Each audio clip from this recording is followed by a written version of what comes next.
Mark Rogers TV back with you. We're starting a series and actually have already started a series. We've talked to Michigan, Nebraska, Oklahoma State, and Connecticut, talking about the best wins all time for that particular blogger that we're talking to. So whenever that goes back to the best wins, championships, whatever the criteria, maybe you've got a buddy who's a rival that you just can't stand his team and really need to dig it in when you get a victory over that rival. Or maybe a loss is just stuck in your craw for a long time. You blew a 24-0 lead. It cost you a conference championship. Whatever it is, whatever the criteria, this is a fun discussion. And we're going to the source of Miami football for us here at Mark Rogers TV, Cam Underwood of the State of the U on the SB Nation platform. Hey, Cam. Hey, Mark. Glad to be back. I think we're going to have a good time today. Yeah, let's talk some Miami football, and not the storied program like the traditional programs, Notre Dame, Michigan, but over the last 30 years, this has been right up there with everybody else, right at the elite of college football, and because of the love-hate relationship that most fans have with Miami, this is a really good conversation when you talk about the U. Yeah, you know, there are a lot of people who love to hate us, you know, kind of in that Skip Bayless mode, like, you know, oh, he's such an idiot, and I can't believe he said that on First Take. Yeah, but you were watching, so, you know, he kind of has you tricked and fooled. And then there's a small but voracious fan base. You know, we're a small private school, unlike, you know, some of the bigger public schools. So, you know, 10,000 students, grad and undergrad included per year. So our fan base is a lot smaller, but as passionate as, if not more passionate than, other fan bases from around the country. So let's start it off with your first break in Miami football in regards to when you really think this took off and what the best win could possibly be, and run us through your list here. All right. Well, yeah, you know, the number one win, the win that put Miami as a household name around the country, 1984 Orange Bowl against Nebraska. Deflecting the two-point conversion pass in the last minutes to sustain that victory. That was really the one that let America know, look, we're the Miami Hurricanes, we're here, we're champions, and we're going to be here for a while. Because that was widely considered to be the best team in history at that point, and there was no way that that juggernaut could be defeated. But they came down here into our city, into our home stadium, and they lost with an L, or left with an L, and then we came with the national championship just shortly thereafter. So, you know, that was really the moment where Miami became Miami in national terms. No doubt about that. I'm going to date myself, but Miami really started to have a really fine football program in those last couple of years in the 70s. 1980 team was really good, only lost a couple games, won the Peach Bowl against Virginia Tech. But, yeah, to the fringe fan and to the national public, that especially at that time when you didn't have cable TV, the proliferation of it at that point, a lot of people watched the bowl games. They didn't watch college football all season. Maybe they watched the big rivalry games in the last weekend, and boom, they watched the bowl games. So they were like, who is this Miami team? And all of a sudden they're playing Nebraska, and they take them out 31-30. It's a great game, very dramatic, as you just explained there. And Miami was kind of this cute underdog team, and people rooted for them. And it didn't take long, within a couple of years, Jimmy Johnson hits the scene, takes over for Howard Schnellenberger, and Miami's suddenly the bully within like 2 or 3 years. Yeah, you know, and that's kind of exactly just what the path of this program has been. You know, underrated players and just getting players from, you know, the local Miami area. Everybody's seen the 30 for 30 on the U. I don't need to go through that story about the state of Miami and recruiting and all those guys. You know, everybody knows that. It's widely famous, and that was where the foundation came. But speaking of specific individual wins, that would have to be number one. That was the one that put us out there nationally, Miami Hurricanes. Everybody knew our name after that. So what else you got after that one? After that, I'm going to go with a rivalry game against Florida State, wide right number one in 1991. Obviously, that's a huge rivalry for any Miami fan. And again, talking about just the enrollment levels and the size of the schools. If you're from anywhere in Florida, you have friends, you're a Miami fan, that is, you have friends who went to or are fans of Florida State. So I do have a couple close personal friends, my friend Jason, my friend Drew, who root for Florida State and Florida respectively. So anytime that we can talk about beating one of those schools, one of our state rivals, that's a huge thing. So yeah, you know, 1991 game, Florida State drives down the field. They set up for a field goal to win the game. Everybody thinks, oh, all is lost for the Miami fans, and Florida State is at Doak Campbell Stadium, so it's up there in Tallahassee. So they figured they have this win. Kick goes up. Bobby Bowden comes on the field. He's woo, and then he just sees the ball go wide right. Obviously, he's what that gummit I don't what. And he's looking around all flummoxed, and it's just I had this smile on my face because I just love that game. It is an epic scene with Bobby Bowden, and yeah, you actually do read the lip sync there with the dang gummit, and that pretty much portrays Bobby Bowden right there. The emergence of Miami football, to me, is completely different than any other football program that we've seen in the history of college football. Because you got your Blue Buds, you've got Ohio State and Notre Dame and Michigan and Alabama and all those, USC. Then you've had schools emerge like Oregon. You've had schools emerge like Florida State in the last 30 to 35 years. Virginia Tech to a much lesser degree, but they were down and out. Nobody thought of Virginia Tech a long time ago. But they've emerged. They've done it without any other cachet to them emerging, except they started to gain resources. They got the right people in power, whether it be from the athletic director on down to the coach. They got the right pieces in play to make a run at the big boys and gain some steam and kind of push the elite there. With Miami, they just did it in this rebel mentality. I don't know where that came from. If that came from Jimmy Johnson or that came from the type of players they recruited. It had to be a combination of a number of things. But within, again, a few years, you had this program take over college football and become, no question, the best program in college football, just looking at what was going on in the playing field. And they had the best players, and they did it in a fashion in which we've not seen. Yeah, it was that microwave kind of a thing. It wasn't long and drawn out. Okay, we have a little bit here and a little bit there. It was really, it burned hot and quickly. So that's the kind of thing, and it's kind of emblematic of Miami's culture. It's not this city that has this long tradition, or anything like that. It's really kind of cosmopolitan and really in the 20th century, a city that has grown to be what it is. Interesting conversations I've been having with people and seeing on Twitter. There's a couple of journalists who just moved down here, particularly Bomani Jones of ESPN, and he's saying, Miami is actually not a major city. It's a small town kind of a feel because it's very spread out, and it's really a vacation paradise thing. Once everybody realized, oh, the weather is awesome and blah blah, that kind of thing is brought in the tourism industry, and it's helped us be the city that we are down here. And the University of Miami kind of fit in with that, and as we've been growing, and a younger institution also, only founded in 1925 for those who did not know.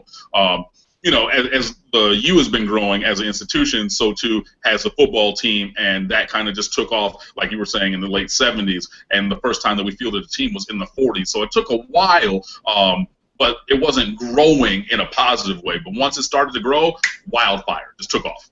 Yeah, no doubt about that. You mentioned the wide right.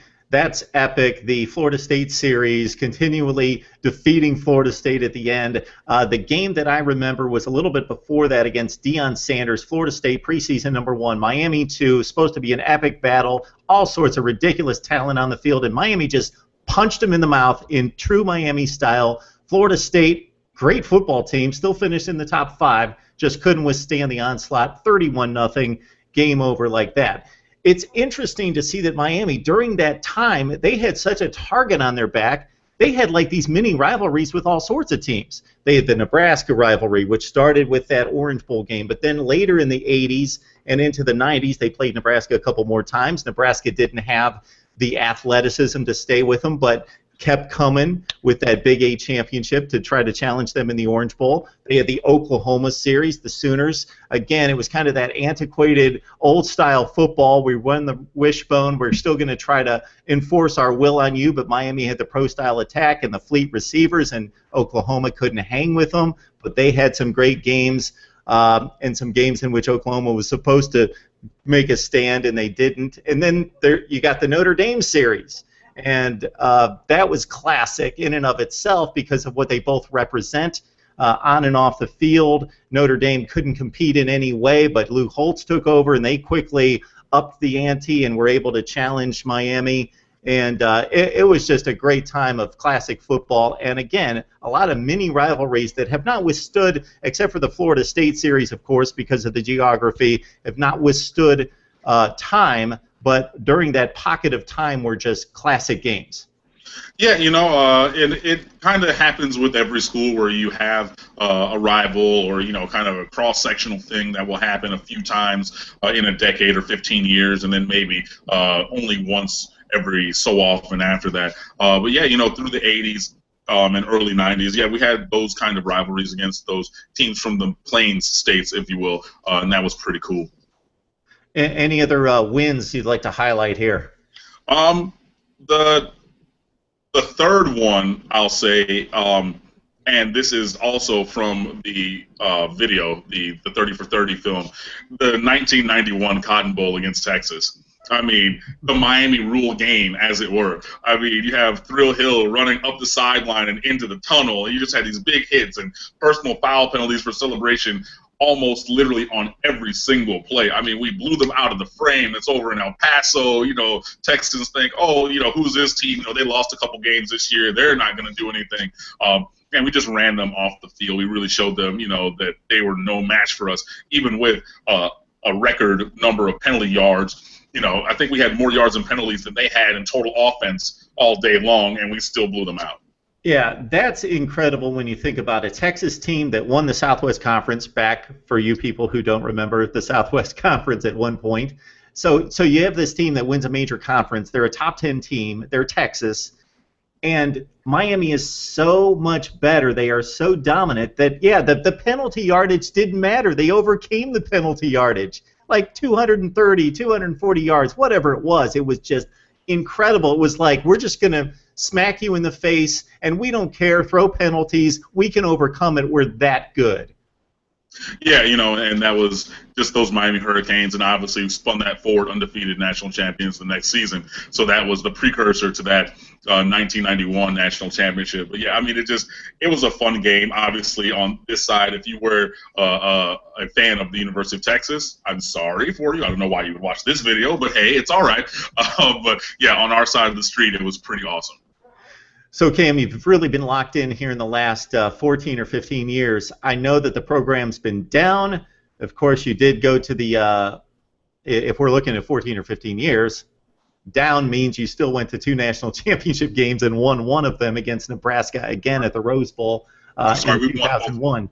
We won both of those. Okay, let's not start that debate. Let the record show 1-1. I know there's a lot of people in your camp, but the flags do count. I know they didn't really count for much in the 91 Cotton Bowl, but they counted for a lot in the 2002 National Championship game against Ohio State. So we'll probably be talking about that game a little bit later.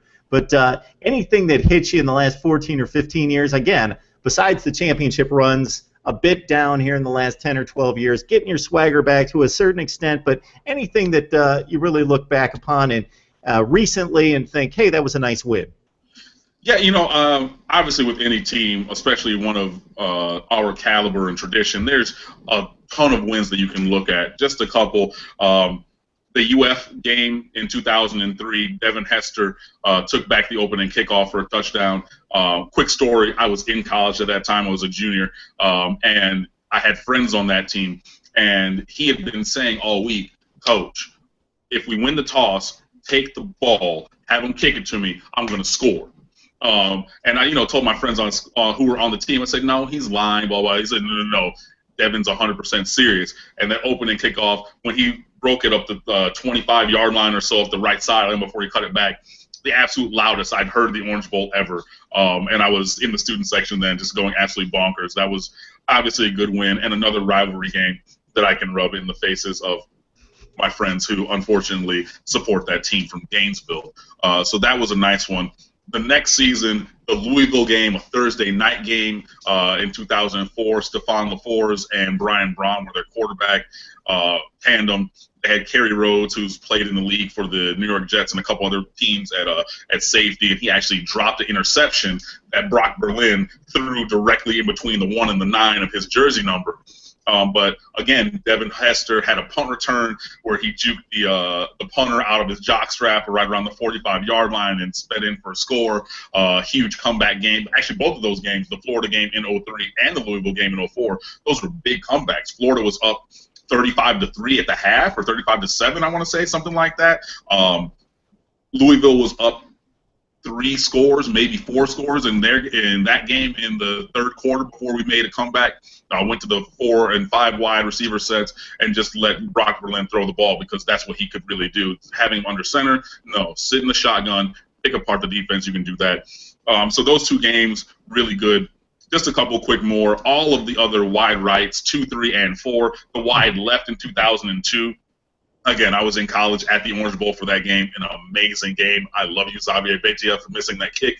And the UCLA game in 1999 when Edgerrin James went for 299 rushing yards and took them out of the national championship race and kind of really put the final step in the resurgence of Miami because we're coming off of the sanctions and everything, and Butch Davis had that first class and he was trying to build them back up to get us back to the top level where we ended up, running through 2000, 2004. So that game really was the last stepping stone to putting Miami back on the national stage. So just those games. I'm sure that there's more, but those are the ones that really stick out to me. That particular day was epic in college football. Like 3 teams lost in the span of 5 or 6 hours that were lined up to play 1998. Tennessee in the national championship game, and it defaulted to Florida State after Kansas State lost, and Ohio State didn't make it. And yes, Miami upset a Cade McNown UCLA team. Good stuff, Cam. Cam Underwood of the State of the U on SB Nation, talking Miami wins over the last, 30-plus years now. So we're going to have Cam back. We're going to talk, unfortunately for him, we're going to talk some losses, some stinging losses. Miami's won a whole bunch, but, yeah, can't win them all, and there have been some tough ones to take. So, Cam, we'll have you right back. Exactly. There's bad that comes with every good, so we'll be here. We'll talk about that. See you guys in a minute.